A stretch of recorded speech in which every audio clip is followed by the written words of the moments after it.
My name is Will, and I'm here to give you a very basic overview into lighting, what kind of lighting is available, and what it's for. First, you get stuck listening to a little background and a little philosophy. There may be something of value here for you. Please keep in mind that this is an amateur production and that I had little time to make this happen. The images you will see are images I have taken in our family, friends, art that I have created in several mediums, and lighting equipment I now own and use. I chose to do it this way to avoid the copyright nonsense. My entire home, inside and out, is dedicated to the creation of art, and everything is part of my photo studio. Any of you can take images like these, and many of you are already taking better images than mine. I've always been inspired by the works being created by the people I meet in classes such as this one. My background is simple, really. I've been a working artist for the majority of my life, and I have raised 5 children with the proceeds of those artistic endeavors. Nobody ever told me I was supposed to be a starving artist, so I never bothered.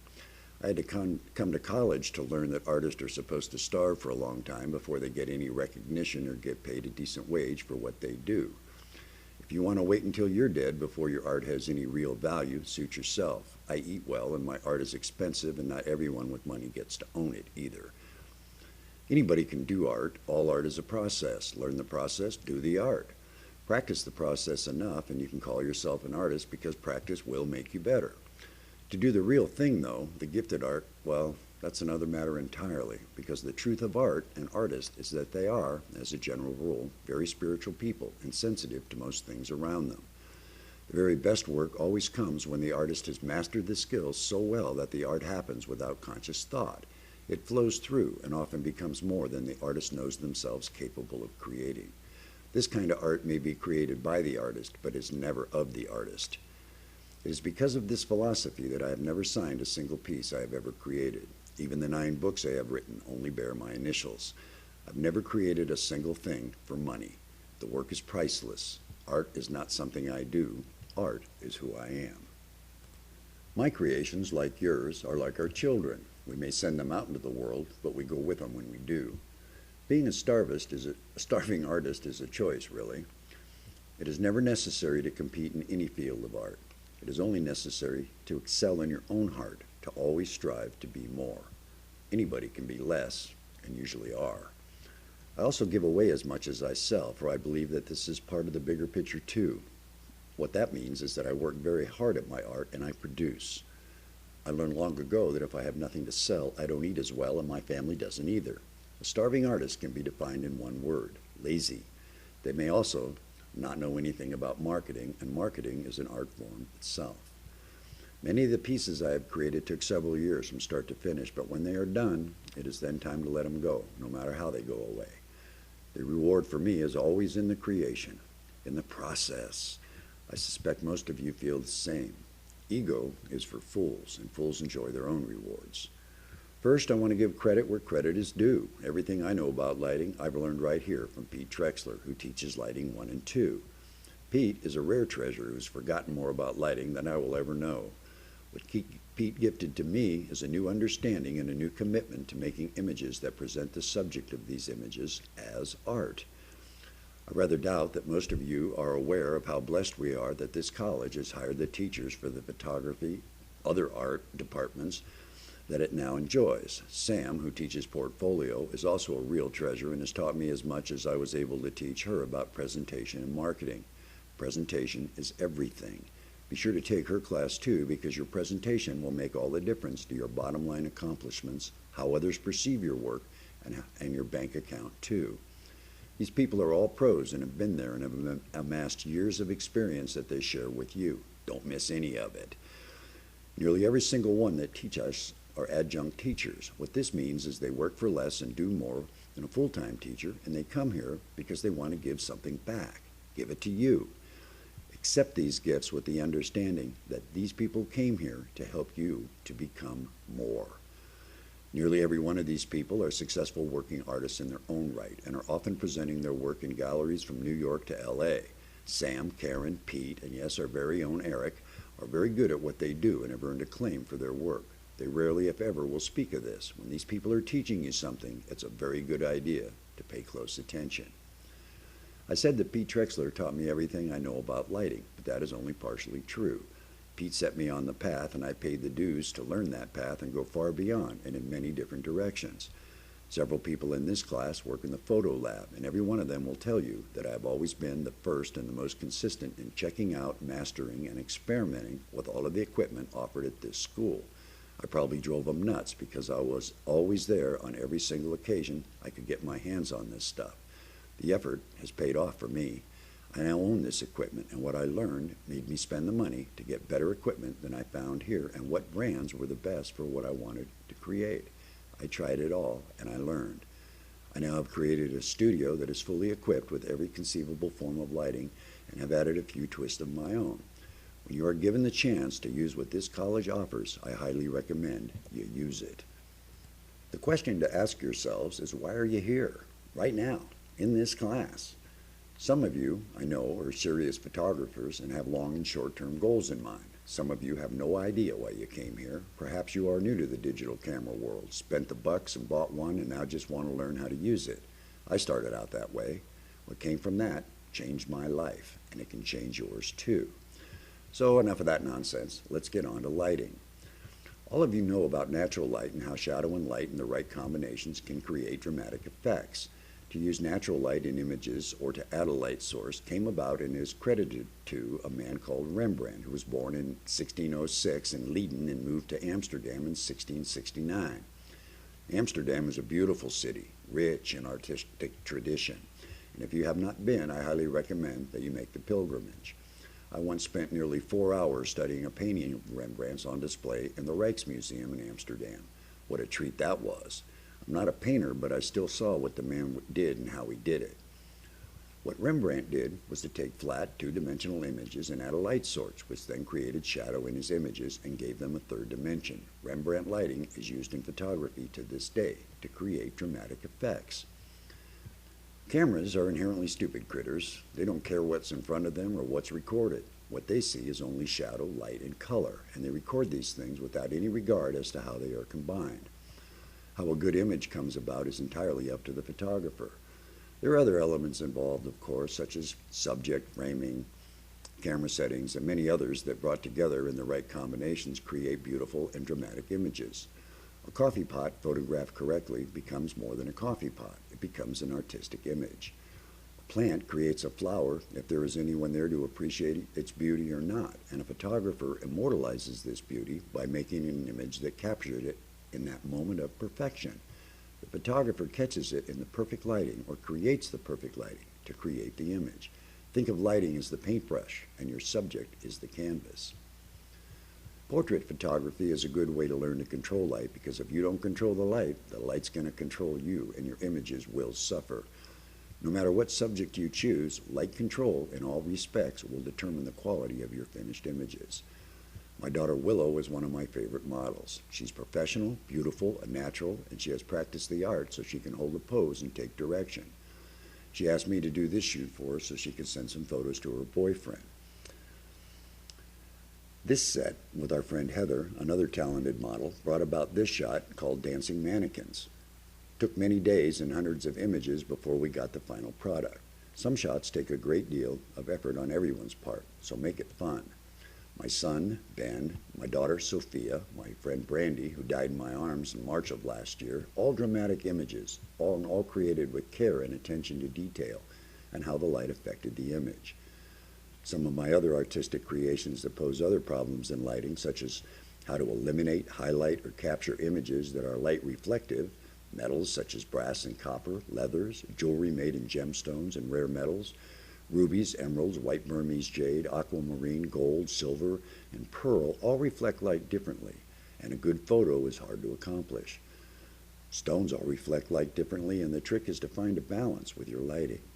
Sets can be very complicated and take a long time to create. This one was an experiment with depth of field, balance, and texture, and was designed to make the camera look through a binocular.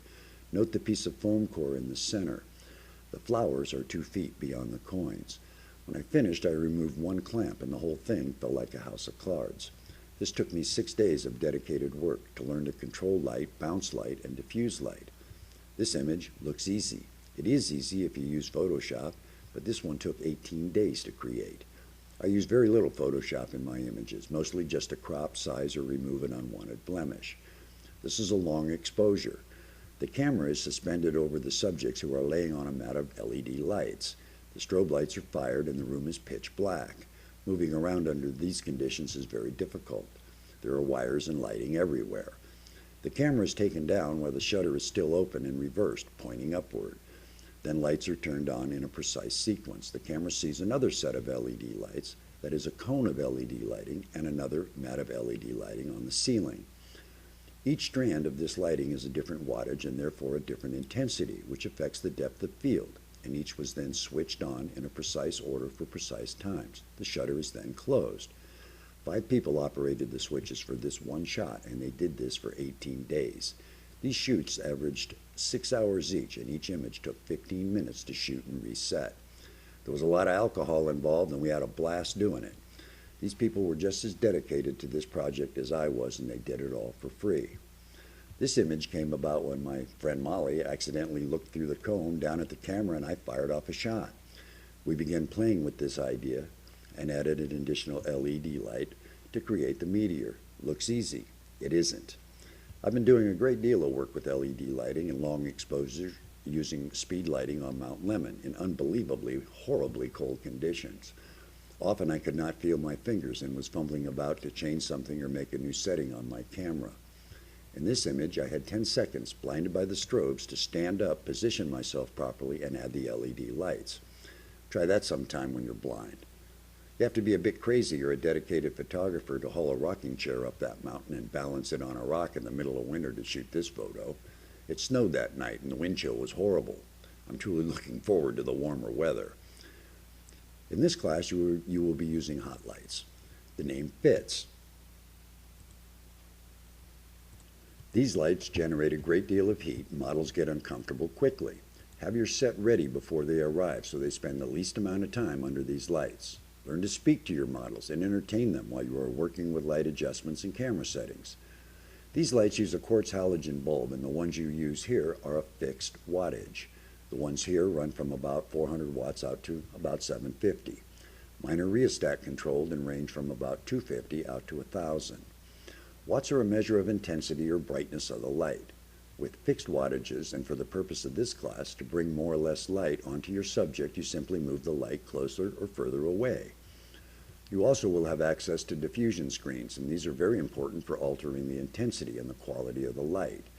Diffuse light is softer, and when moved closer or further away, causes very different things to happen because the light is either larger or smaller in relation to your subject. I believe most of these kits also come with a box light. A box light is a diffused light that attaches directly to the hot light and are considerably easier to use than a diffusion screen. Learn to manage your wires and cords so you don't trip on one and break a light. These lights are expensive. As you progress in your classes here, more and different kinds of lighting will become available for you to take home, try out, and master. There's a good reason that these classes are structured as they are, so follow the progression so you don't get ahead of yourself. If you haven't mastered hot lights, you will not do as well with strobes. The basic setup for a portrait and many other types of images looks like this. The light on the left is called a key light. Key lights create dramatic effects by placing light and shadow precisely where you want it. Key lights can be on either side. The light on the right is called a hair light or an accent light and is used to highlight your subject. The middle light is called the fill light, which does what it says. It fills in and softens the entire image so everything is then balanced and even. Note that the camera position is directly under the fill light. This image shows how a key light creates drama. Key lights are usually set first. Here's a hair light being used to accent the hair on the top of these ponies and light the background. This image shows all 3 lights working together. In this last image, the ponies are individually lit from 2 different directions, and no part of any light illuminating one pony touches the other. This is a study of blocking light and placing light so the drama is maintained in both subjects. This set was built for a still life image, and I took it one step further, adding the picture frame, another plant, and a painting behind that. I was attempting to make it look like the sun was rising through a window and lighting the beach, the tree, and the objects on the table. I failed to get the proper depth of field to create the desired effect, but I did bend the light as I wanted. All of the light came from one side, with the exception of the fill light.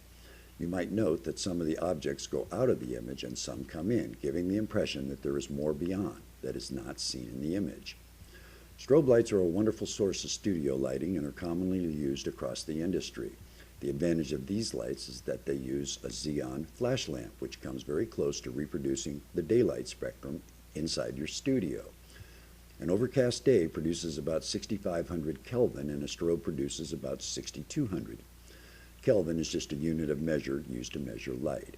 The more powerful the strobe light, the more energy that is put out in the split second these things take to fire determines how dramatic your image will be. The strobe is the circular bulb, and the bulb in the middle is called a modeling light. Modeling lights are used like a hot light to set up the images. The difference between hot lights and strobe lighting is that you must shoot the image to see your results with strobes. Often the settings on your light meter have nothing to do with the final image. The meter is reading the available light offered by the modeling light and not the intense light that happens when the strobes fire. Without bothering to explain how these things work, this is the control box used for strobe lighting. There are other types of strobe lights that have the controls on the head of the light. These are called monolights and are a bit more portable and plug directly into any wall outlet. Strobe lights are also used outdoors in daylight conditions to alter the effects of the sun or to enhance those effects. This all affects the color temperature of the image, the hue, saturation, and other factors. Strobe lights are fairly easy to master and will make you a better photographer. Nobody teaches this stuff better than Pete Trexler. Take lighting 1 and 2, no matter what. This is a typical setup using strobes. Note the box light pointing downward and overhead of the subject. This is used to help diffuse the light from reflective surfaces. This is a device known as a pocket wizard. It does not go into your pocket, and there is nothing wizard-like about it. Thus the name.